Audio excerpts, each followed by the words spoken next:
बच्चों, आज हम मणिका के पंचम पाठ को पढ़ेंगे। पंचमः पाठः, जिसका शीर्षक है अभ्यास वशगम मनः। इसका अर्थ है मन को अभ्यास से वश में किया जा सकता है। अभ्यास वशगम मनः, मन को अभ्यास से वश में किया जा सकता है। पाठ परिचय संक्षेप में देख लेते हैं। पाठ परिचय इस प्रकार से है। यह पाठ श्रीमद् भगवद गीता पर आधारित है। गीता के कुछ श्लोकों का संग्रह इस पाठ में किया गया है। गीता महाभारत के भीष्म पर्व का अंश है। इस ग्रंथ में 18 अध्याय तथा 700 श्लोक हैं। महाभारत के युद्ध में जब अर्जुन को मोह हो गया, तब उसको समझाने के लिए श्री कृष्ण ने जो उपदेश दिया वही श्रीमद् भगवद गीता के नाम से प्रसिद्ध हुआ। इसमें अर्जुन ने प्रश्न किया है और श्री कृष्ण ने उत्तर दिया है। इसी क्रम में मन की चंचलता के विषय में प्रश्न किया गया। उसका समाधान श्री कृष्ण ने कैसे किया, आइए हम सब इस पाठ को पढ़कर समझते हैं। तो पहला पाठ है इस प्रकार से। पहला श्लोक देखेंगे। पहला श्लोक, अर्जुन उवाच, अर्जुन ने कहा, अथ केन प्रयुक्तोयम पापम चरति पूरुषः अनिच्छन्नपि वार्ष्णेय बलादिव नियोजितः। इसका अन्वय यानी श्लोक को सही क्रम में और एक एक पद को अलग करके हम रखेंगे। वार्ष्णेय, अथ केन प्रयुक्तः अयम पुरुषः अनिच्छन् अपि बलात् नियोजितः इव पापम चरति। अब इसके एक एक पद का अर्थ देखते हैं। वार्ष्णेय ये संबोधन पद है श्री कृष्ण के लिए। इसका अर्थ है, हे वृष्णि कुल में उत्पन्न श्री कृष्ण। अथ तो फिर, केन किससे, प्रयुक्तः प्रेरित होकर, अयम यह, पुरुषः मनुष्य, अनिच्छन् न चाहता हुआ, अपि भी, बलात् बलपूर्वक, नियोजितः लगाए हुए, इव की भांति, पापम पाप, चरति करता है। यानी यहां पर अर्जुन जो है कृष्ण से प्रश्न कर रहे हैं कि हे वृष्णि कुल में उत्पन्न श्री कृष्ण, तो फिर किससे प्रेरित होकर यह मनुष्य न चाहता हुआ भी बलपूर्वक लगाए हुए की भांति पाप करता है।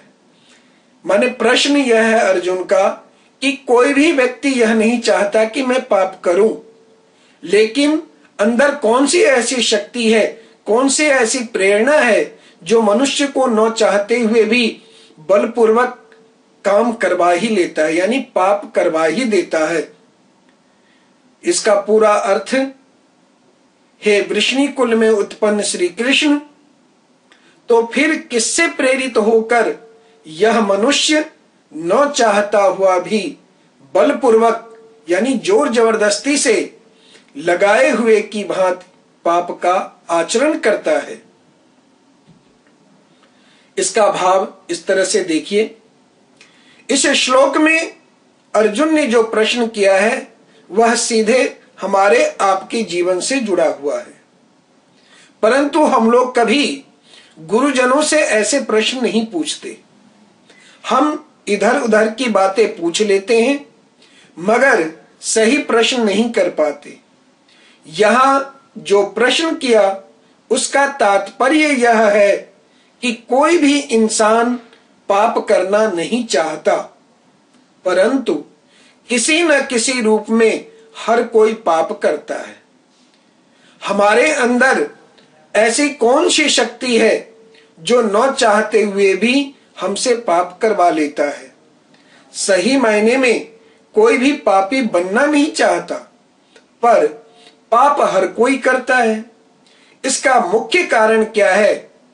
इसी प्रश्न का उत्तर दूसरे श्लोक से श्री कृष्ण अर्जुन को देंगे।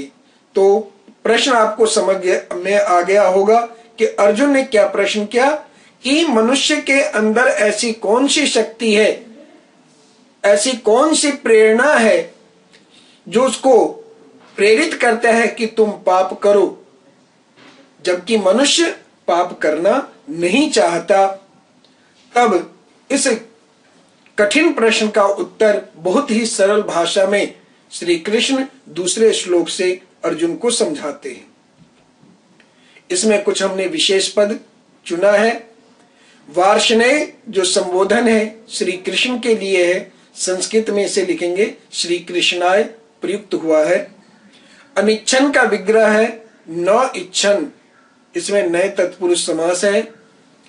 चरति क्रिया का करता है पुरुषः पद, और प्रयुक्तोयम का विच्छेद होगा प्रयुक्तः जमा अयम, विसर्ग संधि है इसमें। दूसरा श्लोक इस प्रकार से है।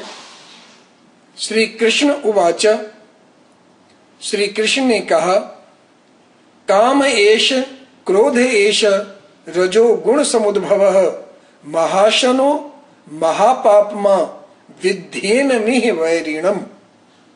अब इसका अन्वय माने श्लोक को अब सही क्रम में देखिए। रजोगुण समुद्भवः एषः कामः एषः क्रोधः महाशनः महापापमा एनम इह वैरिणम विद्धि। ये इसका अन्वय है। अब इसके एक एक पद का अर्थ समझिए। रजोगुण समुद्भवः यानी रजोगुण से समुद्भव उत्पन्न, रजोगुण से उत्पन्न।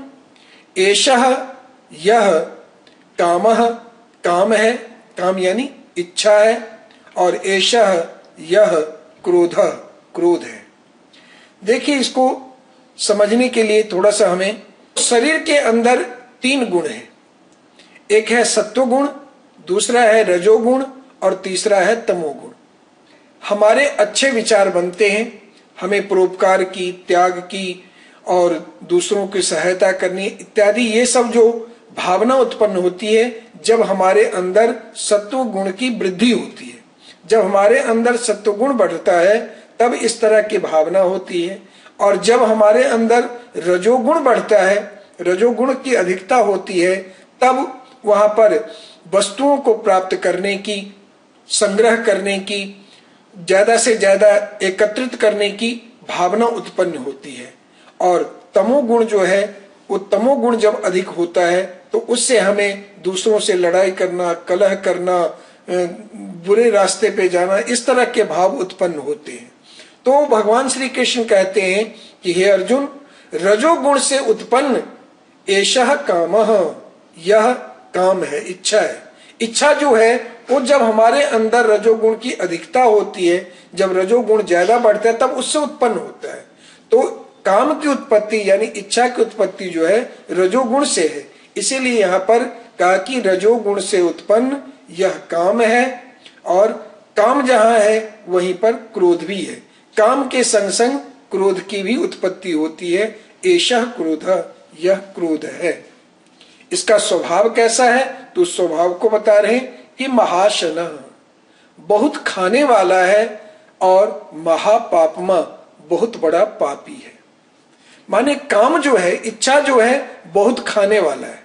यानी जिस तरह से पेट को कभी तृप्ति नहीं होती, एक बार भर दें तो फिर कुछ देर के बाद उसे और खाने की इच्छा होती है, उसी तरह से काम की प्रवृत्ति है। माने एक इच्छा हमारी पूरी हुई नहीं, कि जब तक एक इच्छा पूरी नहीं होती, जैसे ही पूरी हो गई कि उसके बाद दूसरी इच्छा उत्पन्न हो जाती है, फिर दूसरी इच्छा पूरी हो जाती है तो उसके बाद तीसरी इच्छा उत्पन्न हो जाती है। तो जिस तरह से सुबह हम खाएं, फिर दोपहर में खाने की इच्छा होती है, फिर शाम को, फिर रात में, जिस तरह से पेट महाशन है यानी बहुत खाने वाला है, उसी तरह से काम जो है ये इसकी भी बहुत इच्छा होती है, ये भी बहुत खाने वाला है। और जो खाने वाला होगा, जिसके अंदर बहुत इच्छा होगी, वो बहुत बड़ा पापी होगा। माने त्यागी ही पुण्यात्मा हो सकता है, कामी जो है, इच्छा करने वाला जो है वो पापी होगा, क्योंकि इच्छा को पूरा करने के लिए वो कोई ना कोई रास्ता, गलत रास्ता पे चलेगा, गलत रास्ता अपनाएगा, तभी उसकी इच्छा पूरी हो सकती है, और वो बहुत बड़ा पापी है। एनम, इसको ही मतलब इस काम और क्रोध को ही, यह मतलब इस संसार में, वैरिणम शत्रु विद्धि मतलब जानो। जो तुमने प्रश्न किया था कि कौन सा ऐसा हमारे अंदर शत्रु है जो हमें पाप करने के लिए प्रेरित करता है, तो भगवान ने कहा यही काम जो है और क्रोध जो है ये बहुत महाशन है, बहुत खाने वाले हैं और ये बहुत बड़े पापी हैं। इनको ही माने इस काम क्रोध को ही इस संसार में मनुष्य का सबसे बड़ा शत्रु जानो। इसका पूरा अर्थ इस प्रकार है कि रजोगुण से उत्पन्न यह काम है, यह क्रोध है, यह बहुत खाने वाला है और बड़ा पापी है, इसको ही इस संसार में शत्रु जानो।